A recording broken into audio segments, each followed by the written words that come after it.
Welcome everyone to this session where we're going to be focusing on auditing and examining travel and entertainment expense reimbursement. I like to say in our wonderful world of technology these days, things seem to be going at lightning speed, and as compliance professionals, auditors, or individuals that are responsible for evaluating travel and entertainment expenses, it's important to kind of understand a lot of the different, not just technological concepts that are happening in our world and how they may impact travel and entertainment. So elements of internal control frameworks and COSO and how you might utilize that to evaluate your overall structure. So as he indicated, we're going to discuss this. You see my website there, lynnfountain.net. After the training, if you have any questions, you can feel free to reach out to me via that website, or my email is actually just fountainlynn and the number 1 at gmail.com. So you can send me an email that way also. So, kind of as an introduction, I sometimes like to say, travel and entertainment can actually be a professional's best friend, but it can be management's worst nightmare if it's not properly managed. And on top of it, a lot of people will look back at travel and entertainment expense and say, well, what's the big deal? It's really not that high of a number on our income statement or high in regards to our overall expenses. However, travel and entertainment is used by, a lot of your employees within your organization, and it's a semblance of how you operate your control environment. So it is one of those traditionally, quote, high inherent risk areas where fraud can occur. And when the little things start happening, we all know they end up being the big things. So that's what we're going to talk about a little bit today. And I know that as a past internal auditor, I also know management sometimes is not real receptive to having auditors to look at travel entertainment because, again, they say, oh, you're just picking on the little stuff.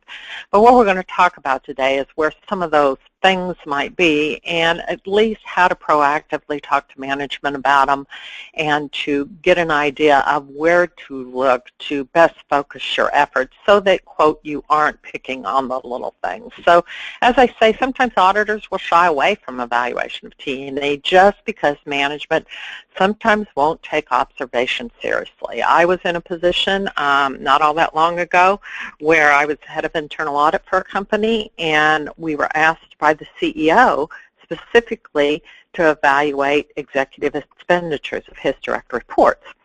And we did that, and we looked at the expenditures over a 2-year period and had quite a few observations. The trouble was we couldn't get the report issued because the CEO and the CFO didn't like having those things written down about their executives, even though we could show actual documentation.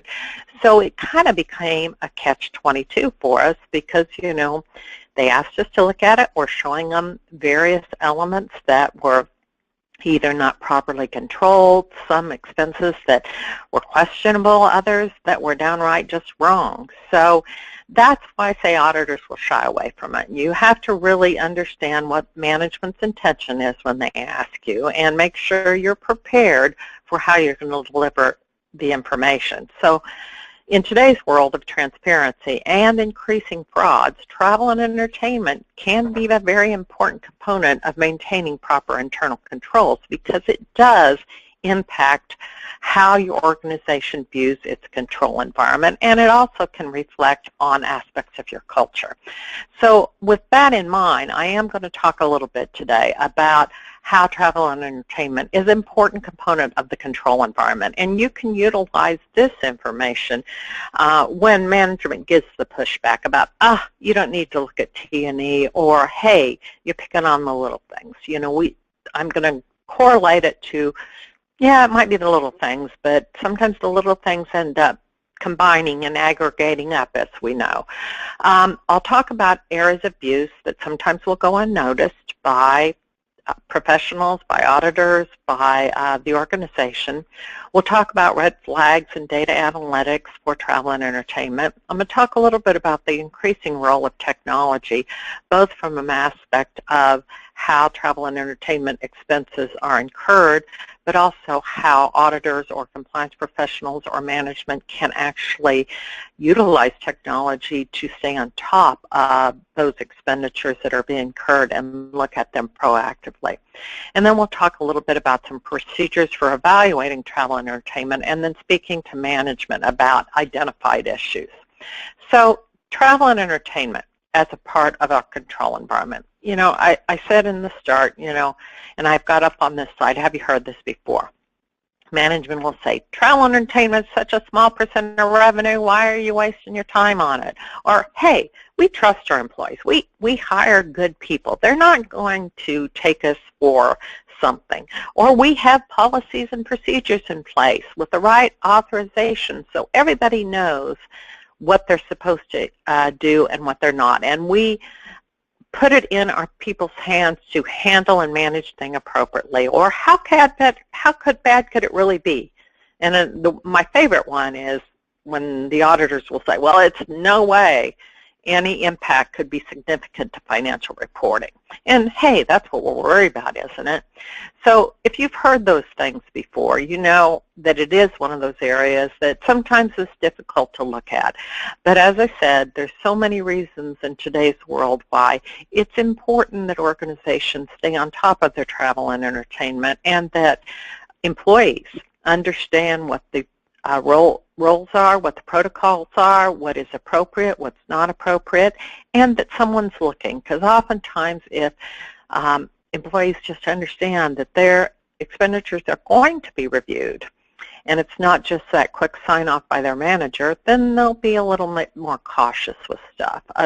Just today I was reading I live in the Midwest here, and I was reading in our local newspaper some fairly large travel and entertainment expense frauds that had occurred in some smaller businesses. And smaller businesses are always hit pretty hard with some of those types of things because they just have less of the ability to have certain internal controls in place.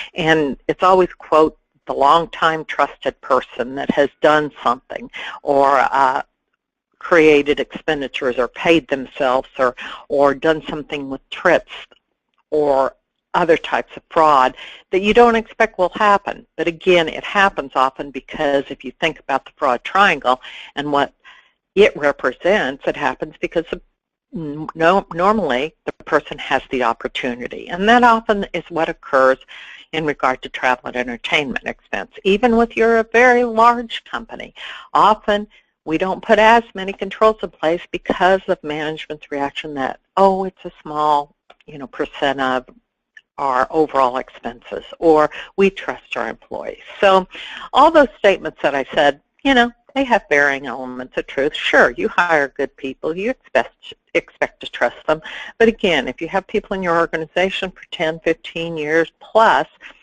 you may have done a background check on when they came into the organization, but 10 or 15 years later, lives change. The world evolves. Pressures on those people may be different than they were when they first came into the organization. Plus, they now know a heck of a lot more about how your processes run. So they find the opportunity. So travel and entertainment is one of those processes which can easily be abused and go undetected. And we're going to talk about some of those areas. Some employees will test the system. If you've ever had yourself charge something, or you're setting up a PayPal account or maybe a new credit card, and you'll have the bank or that particular vendor will hit your bank account for a very small amount just to make sure it'll go through, and they'll debit and credit it right away. That's called testing the system to make sure that the transaction will go through. So lots of times with travel and entertainment, what you see is that employees will start small. They maybe falsify a few dollars on exacerbating cab expense, or they increase some dollars for when they travel for baggage or something like that. So they start small. But then when nobody says anything, it's not identified, it just starts to go to the next level. So, you know, they begin to